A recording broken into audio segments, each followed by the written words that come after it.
모두 가족 여러분, 오늘은 화요일입니다. 가끔 옛날 앨범을 열어보면 추억에 빠져서 시간 가는 줄 모를 때가 있어요. 특히 아이들 어릴 때 사진을 보면 와, 언제 이렇게 아이들이 컸지 라는 생각에 빠지죠. 아이들도 각자 자신의 앨범을 보면서 어릴 적 모습을 신기해합니다. 이처럼 우리는 모두 삶의 자취를 남깁니다.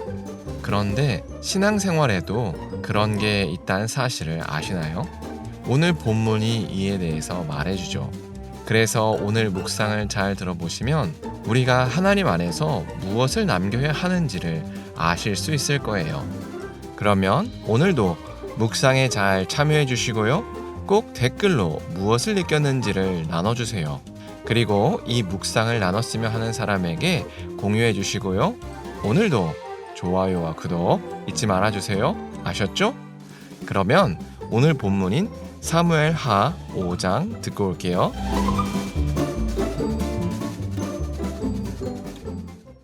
제5장. 이스라엘 모든 지파가 헤브론에 이르러 다윗에게 나와 이르되, 보소서, 우리는 왕의 한 권력이니이다. 전에 곧 사울이 우리의 왕이 되었을 때에도 이스라엘을 거느려 출입하게 하신 분은 왕이시었고, 여호와께서도 왕에게 말씀하시기를 내가 내 백성 이스라엘의 목자가 되며 내가 이스라엘의 주권자가 되리라 하셨나이다. 이에 이스라엘 모든 장로가 헤브론에 이르러 왕에게 나아오매 다윗 왕이 헤브론에서 여호와 앞에 그들과 언약을 맺음에 그들이 다윗에게 기름을 부어 이스라엘 왕으로 삼으니라. 다윗이 나이가 30세의 왕 위에 올라 40년 동안 다스렸으되 헤브론에서 7년 6개월 동안 유다를 다스렸고 예루살렘에서 33년 동안 온 이스라엘과 유다를 다스렸더라. 왕과 그의 부하들이 예루살렘으로 가서 그 땅 주민 여부수 사람을 치려 하매 그 사람들이 다윗에게 이르되, 내가 결코 이리로 들어오지 못하리라. 맹인과 다리 저는 자라도 너를 물리치리라. 그들 생각에는 다윗이 이리로 들어오지 못하리라 함이라. 다윗이 시온 산성을 빼앗았으니 이는 다윗 성이다. 그날에 다윗이 이르기를, 누구든지 여부수 사람을 치거든 물깃는 대로 올라가서 다윗의 마음에 미워하는 다리 저는 사람과 맹인을 치라. 하였으므로 속담이 되어 이르기를 맹인과 다리 저는 사람은 집에 들어오지 못하리라 하더라. 다윗이 그 산성에 살면서 다윗 성이라 이름하고 다윗이 밀로에서부터 안으로 성을 둘러싸음이라. 만군의 하나님 여호와께서 함께 계시니 다윗이 점점 강성하여 가니라. 두로 왕 히람이 다윗에게 사절들과 백향목과 목수와 석수를 보내매 그들이 다윗을 위하여 집을 지으니 다윗이 여호와께서 자기를 세우사 이스라엘 왕으로 삼으신 것과 그의 백성 이스라엘을 위하여 그 나라를 높이신 것을 알았더라.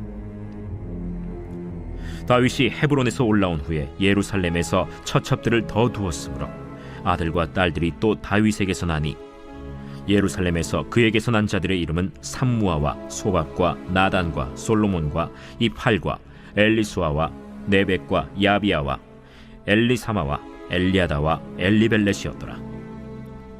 이스라엘이 다윗에게 기름을 부어 이스라엘 왕으로 삼았다 함을 블레셋 사람들이 듣고 블레셋 사람들이 다윗을 찾으러 다 올라오매 다윗이 듣고 요새로 나가니라.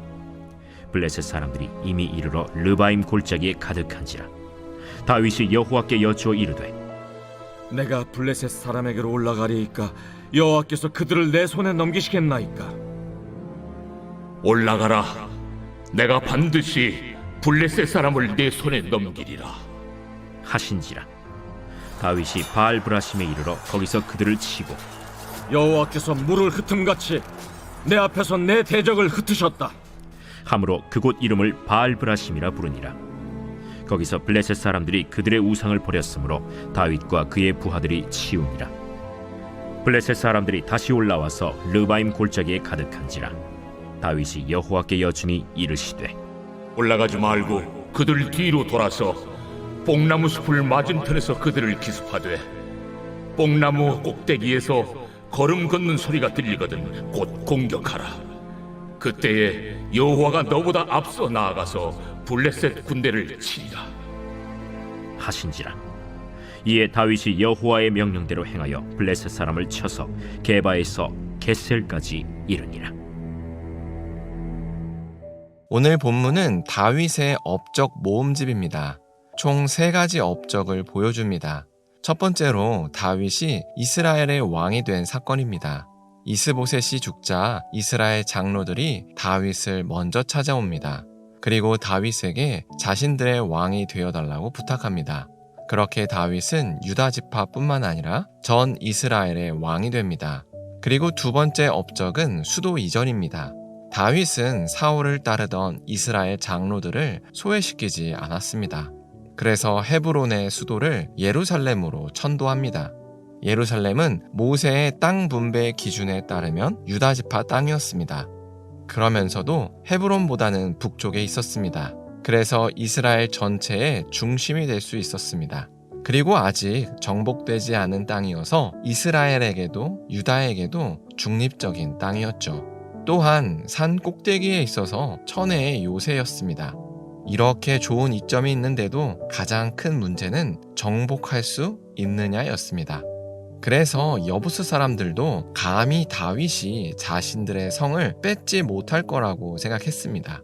그러나 하나님이 함께 하시는 다윗은 달랐습니다. 어렵지 않게 예루살렘을 함락했습니다. 그래서 다윗성을 짓고 다윗은 그곳에서 많은 자녀를 둘 수 있었습니다. 그리고 세 번째 업적은 블레셋과의 전쟁 승리입니다. 다윗이 이스라엘의 왕이 됐다는 소식을 블레셋 사람들이 듣고 다윗과 전쟁하러 올라옵니다. 블레셋 사람들이 다윗과 전쟁하러 올라온 이유는 다윗을 중심으로 한 이스라엘 봉기를 진압하기 위해서였습니다.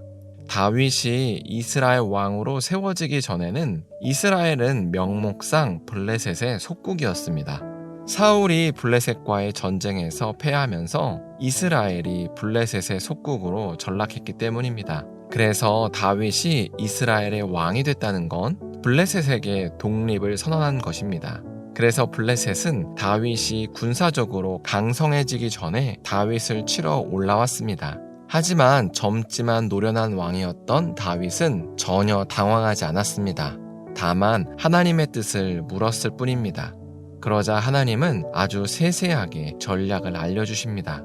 그렇게 다윗은 하나님의 뜻에 순종했고 전쟁에서도 승리했습니다. 이렇게 오늘 본문은 다윗의 업적을 모아서 전해줍니다. 이런 3가지 업적의 핵심 키워드를 뽑자면 바로 하나님의 함께하심입니다. 하나님께서 다윗과 함께 하셔서 다윗은 왕이 됐고 예루살렘을 얻었으며 블레셋에게 승리할 수 있었다는 내용입니다. 이처럼 사무엘서 기자는 하나님께서 함께 하시는 삶에는 하나님의 자취가 남는다는 걸 알려줍니다. 우리도 이 사실을 주목했으면 좋겠습니다. 그리고 과연 우리 삶에는 하나님께서 함께 하셔서 어떤 삶의 자취가 남았는지를 돌아봤으면 좋겠습니다. 신앙생활이 길어도 누구는 하나님께서 함께 하신 간증 하나 없는 예도 있습니다. 교회를 출석하는 것과 하나님과 동행하는 건 분명히 다릅니다.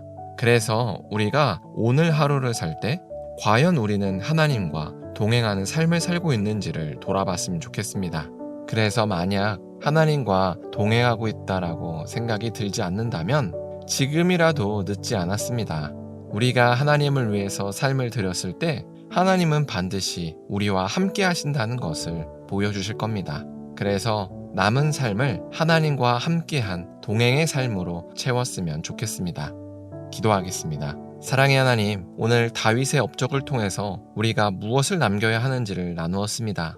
세상 사람들은 돈이나 사회적인 명예나 눈에 보이는 것을 남기려고 합니다. 그러나 하나님의 사람들은 하나님의 함께하심을 남겨야 한다는 것을 고백합니다. 하나님, 앞으로의 남은 삶이 하나님께서 우리와 함께하셨다는 사실로 가득 채워지기를 소망합니다. 예수님의 이름으로 기도합니다. 아멘.